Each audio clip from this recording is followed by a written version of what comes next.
Okay, abusuya, Dr. Bawumia ne ho aba asem after say say ye to abadman we say uncle na ombelidi NPP party NPP party na abusuya ensem bebre na free Dr. Bawumia na kache de eba say aye pinso e de political highway so gossip politics so subscribe na hit on the notification bell so na be any update be dropping on onso onsa ebetumi akabi Dr. Bawumia and I project flyer be at the actual screen so no NPP smartly elected Dr. Bawumia as flag bearer so he can escape jail term, but that plan will not work because he is going to stand trial anytime soon. Asante Achim, former PC aspirant, Honorable Stephen Yeboah disclosed it and there's NPP. Abusuya Dr. Bawumia na son ayesh papa enye asam kitwa kwa na Dr. Bawumia o share scandals na ewo Dr. Bawumia ho a abusuya enye scandals kitwa the likes of Palugu Dam scandal ewo ho scandals bebre ena ewo Dr. Bawumia ona utie former aspirant of another PC of Asante Achima ocha NPP for sheda ena omoto aba edema Dr. Bawumia as presidential leader, but Sisiano he is set to face a trial in court as Dr. Bawumia na so ayeshina embrebi Attorney General at the Palugu Dam Honsen Sembia Betuda HSA Yabepese Makona Makwakuti and some Attorney General at the Tuda FR Palugu Dam no subscribe like and share ma afro so answer into me and kabiyaha gossip politics so hit on the notification bells and any updates we have dropping on so once able to me akabi madam say. So I know you are pressed for time, so I just put these last two things together. Yeah. First, as much as the NPP is carrying itself, I mean, the reorganization process, the same is expected for the NDC, I think, beginning this year as well. And while official commentary has not begun within the party officialdom about who takes over, in quote, I mean, for those of us who follow, we have seen some of the commentaries that people have made. Right. Any thoughts on that? That's the first. And the second is the Palugu multipurpose dam. It became an issue that you were personally interested in. Is there any update on that? Okay. On the succession within the NDC, yes, I have also followed the comments, but I'm more interested in working to, make sure that the government succeeds than in thinking about succession, because I think that those who are interested in the succession, they are working at it, and I hope that they are doing so with good intentions for the welfare of our country. But I'm more interested in working to be a good Attorney General and serve the people of this country. So I am not very keen about who succeeds His Excellency John Mahama. In fact, it is not even something that I think about on a regular basis, because I think that it is a distraction. All right. The president has done just 1 year. I think we should leave him, to continue to work. And then at the appropriate time, when we have done our party, elections, we've selected our branch executives, our constituency executives, regional and national executives. And then we are now prepared to say that the whistle is about to be blown for those who want to contest to succeed him. Then we can have a discussion. At that point in time, if I come back to the studio and you ask me, oh, this person has thrown in his hat, what do you think of him? I'll be able to say something, But at this point in time, I don't think that we should be having a discussion about succession. We should be more interested in the welfare enhancing programs of the government than in who is going to succeed His Excellency. Right. The Palugu multipurpose dam. Palugu, yes, I am working on that. I actually got a draft legal opinion, from one of the lawyers in my office. That was assigned to that. I got it in December. So we are going to, certainly come out, with something. If you look at it, the government of the day did not. They did not do well. You don't throw $12 million at a contractor and go to sleep. But that's what they did.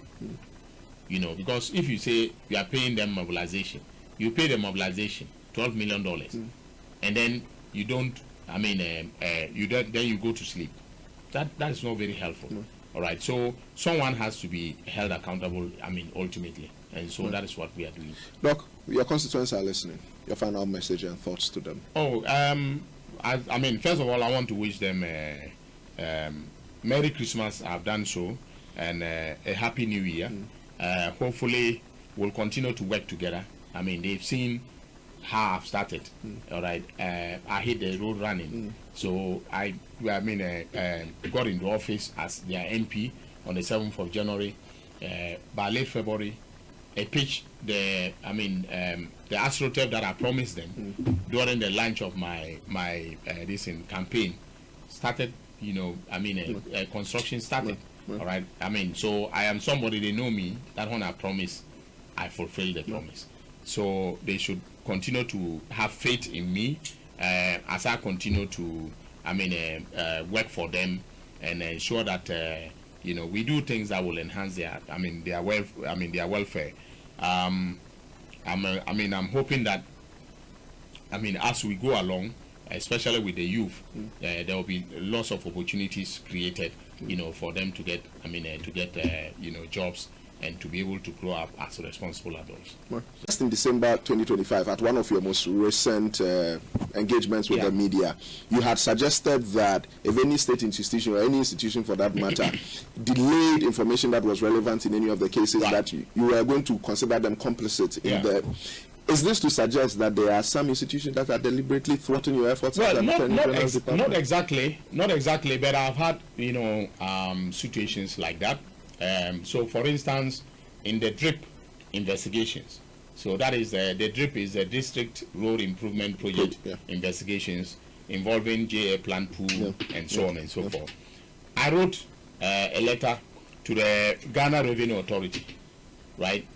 I wrote a letter in June. I got their report back only yesterday. Just yesterday? Just yesterday. That's what, a period of 6 months? Yes. So when people say I am delaying, all right, it's because I have to also rely on other institutions. Because when it involves taxes, it has to be validated by the Ghana Revenue Authority.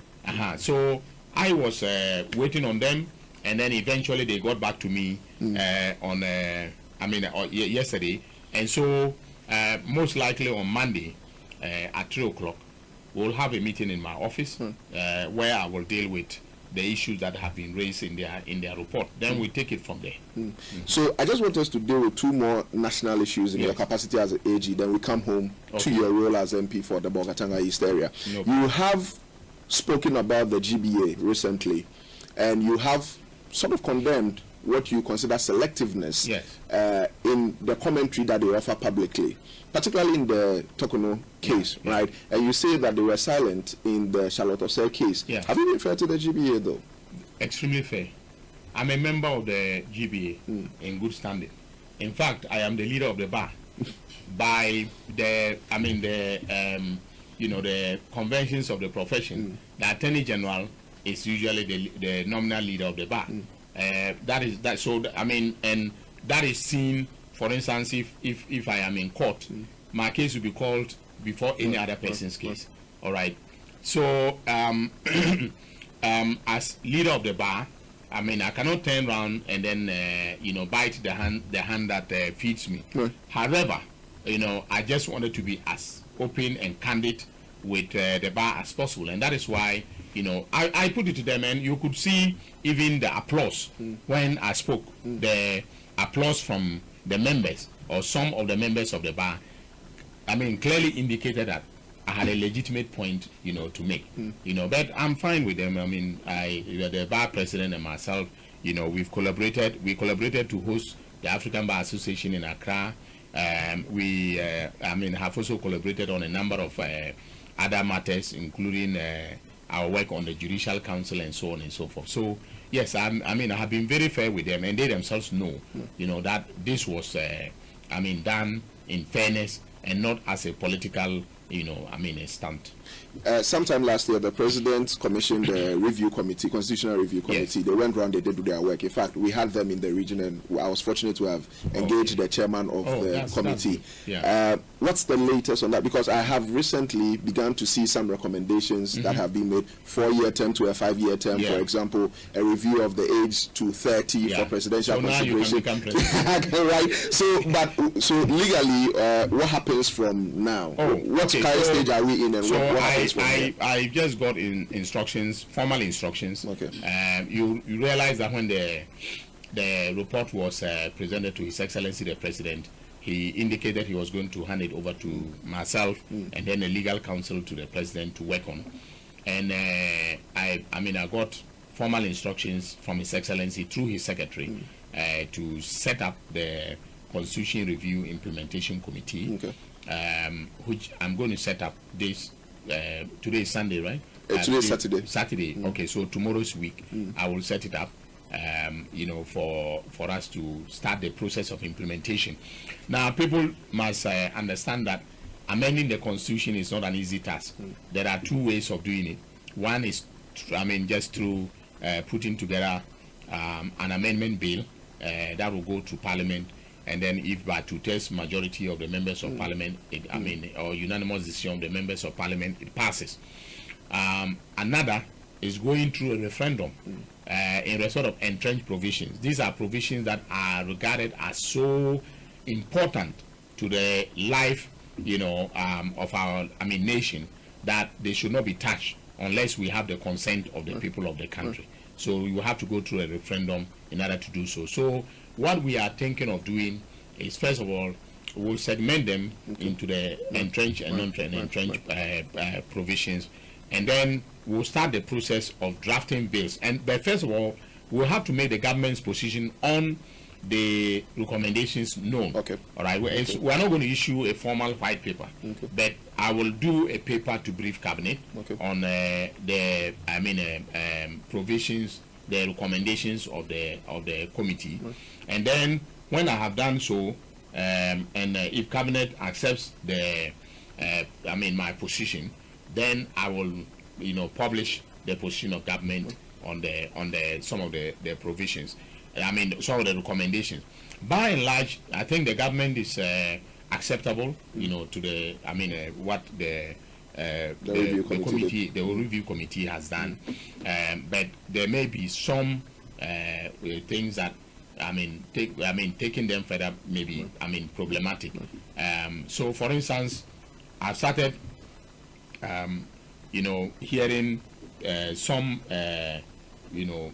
MPs say that the fact that the commission says that there should be strict separation of the executive and the legislature is problematic for them, and they think that at least even if you say that the 50%, more than 50% of MPs being nominated ministers is too high, bring down the threshold, make it maybe 1/3 of the ministers should be members of Parliament or something to that effect. So it's most likely that, look, if I make an assessment that our own side will not support a wholesale amendment of the Constitution that disables MPs from becoming ministers, I may have to backtrack a little bit and then take what their position is, which may be that, yes, we'll get a minimum, a reduced threshold, and then we can get it passed. So that is how it's going to be. Doc, just one final thing.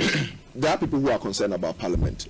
Over the last couple of months, in fact, over the last couple of years, there have been concerns, scuffles, what Parliament may itself describe as unparliamentary.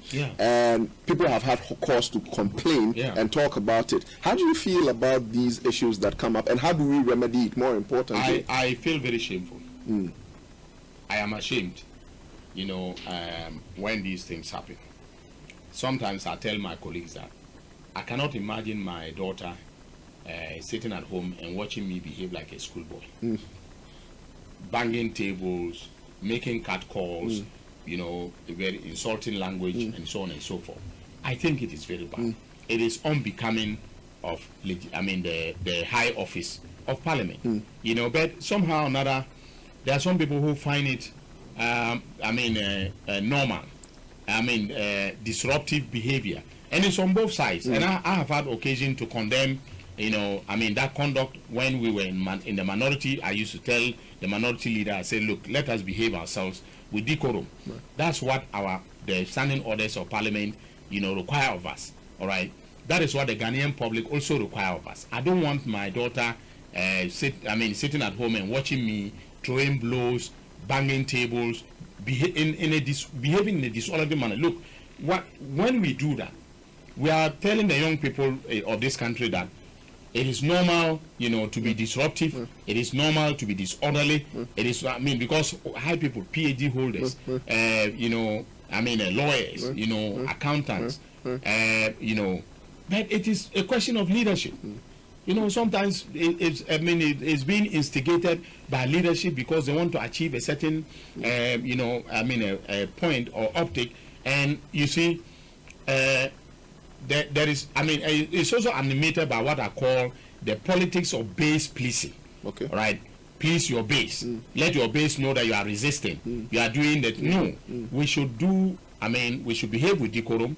We should argue or deliberate, with intellect, with persuasion, and so on and so forth. For instance, I told the MPP the other day, I said, look, the late J.H. Mensah will turn in his grave, because that guy was, a stalwart, an intellectual who debated every point in Parliament, right? J.H. could hold Parliament spellbound for 1 hour, and he will debate with intellectual rigor for everybody to see that this is a man of substance. All right, that is what we should be emulating. So, to be honest with you, I have been sometimes I think of resigning and just getting out of the place, because it's that bad. It is that bad. I feel very uncomfortable, and I'm happy that you have asked this question.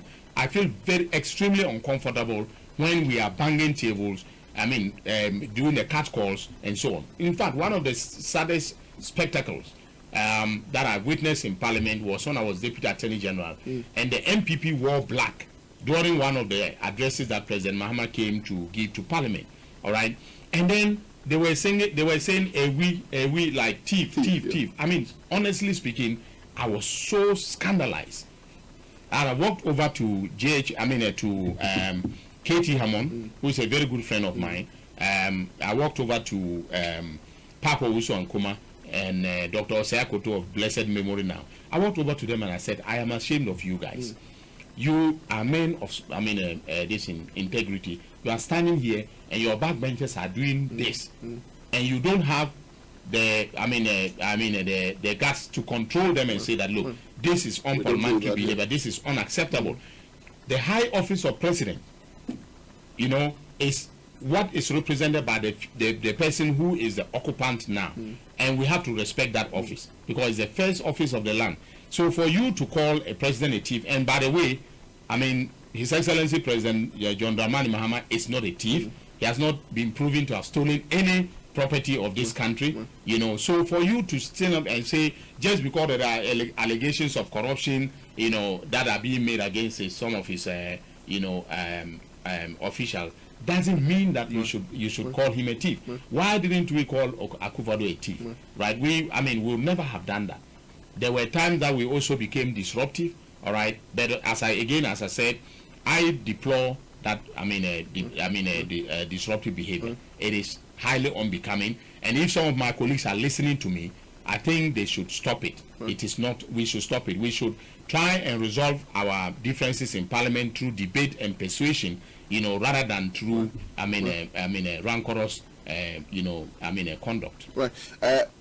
Doc, so we'll pay attention to your constituency, and I think that your constituents will be better placed to ask the questions in that area than I would be. And so if you permit me, I'd want to read some of the questions that would have come under today's live session, and some of those that came previously. I think the oral issue has been answered, but there was a question about the Bogatanga-Boku Road, specifically the Kula area, and the concerns about the general completion of the road. Do you have any updates on that road? Not specific, but the contractor was instructed to get back to remobilize and get back to site. The contractor came briefly and I thought that they were still on site. So I was surprised to come home only to find that they are not on site. So I will have to make an inquiry about that then get back. I mean, to you.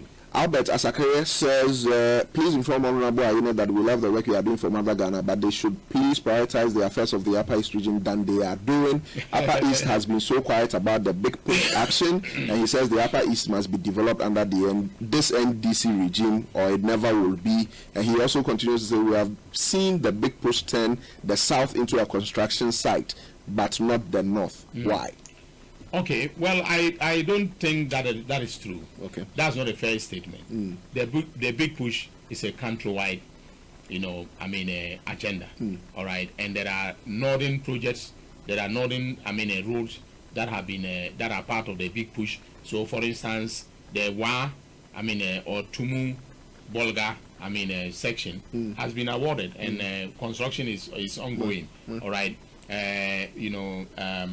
in the Savannah region, the link between the Savannah and the North, all right. Then also the Eastern Corridor Road, which is going to serve us very well because it cuts the distance from, Accra to, Tamale by 4 hours and so on. It's on it.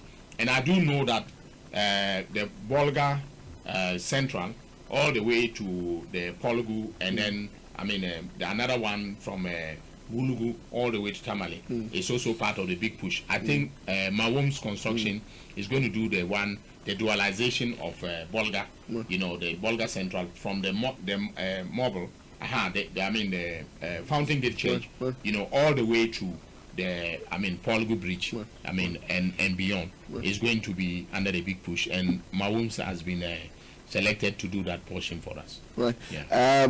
Apasinor Vitus says, please remember that the primary reason for which we voted for you to represent as Bolga East in Parliament and fight for the development of the district.